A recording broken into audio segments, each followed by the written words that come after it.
Our first panelist, Her Excellency Dr. Rania Al-Mashat, Minister for International Cooperation in the Government of Egypt. Over to you, Dr. Rania. Well, thank you very much, Professor Siddiqui. And let me say that the introduction you provided really sets the tone for what everybody's thinking about. I mean, what we have learned from this crisis is that there's a next new normal. And what I mean here, and I'm very happy with the poll that started at the beginning, we are all prone for another crisis. It may not be a pandemic. It might be a cyber attack. We were very lucky this time that we were able to function with our internets working and our technology being a very key tool in getting through this. Environmental or climate crisis is another one. And this again puts the onus on more than one player in any society. If I'm talking about the governments have for very long been bearing the brunt of what is known as the protection gap. And that is coming in to help mitigate the impact on vulnerable groups. That has happened through public finances, and public finances have in many instances been affected negatively. And it takes so much time and reform to fill in the coffers again. We saw 2008 and how much I'm talking as a monetary economist and an ex-central bank and IMF. And here you see the cost of fiscal spending and how much it affects debt, and we see that the debt rates that that are globally now on the rise.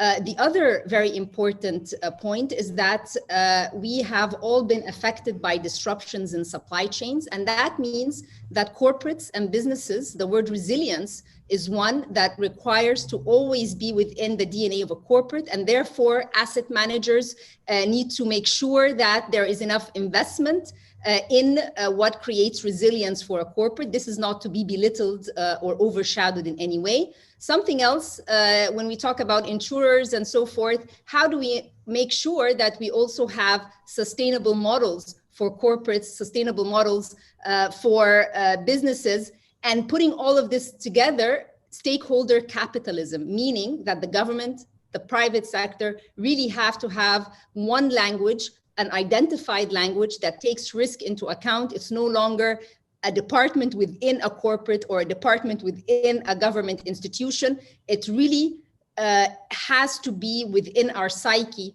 And this is what has been labeled as societal risk compact. We need to have a new societal risk compact where companies, governments, regulators, the risk advisors all come together to really define what are the steps that need to be taken to make sure that we do have resilience all the time, because resilience is what will make us stay relevant. If we don't have that within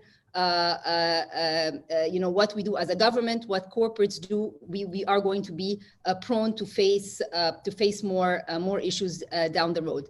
The other very important lesson that we've learned is that, and I'm talking from a government perspective, reform is a continuous process. In our case, as Egypt, we were able to withstand the socioeconomic implications from COVID, because there were a lot of reforms that happened between 2016 and 2019. So there was enough foreign exchange buffers on the fiscal side. There was a primary surplus. So you were able to come in quickly and try and mitigate some of the health requirements, as well as the cash transfers and the social safety nets.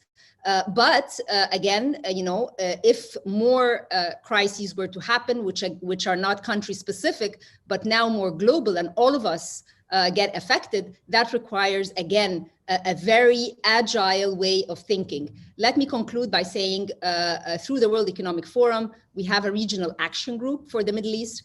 And in that regional action group, a group of my colleagues from policymaking institutions and governments in the region, as well as CEOs from the private sector, have put together a stakeholder capitalism agenda where we look at, one of them has to do with risk governance, more inclusion within the society, making sure that there is that environmental stewardship, and also a focus on the use of technology to mitigate risks by depending on the goods of the fourth industrial revolution. Let me conclude there.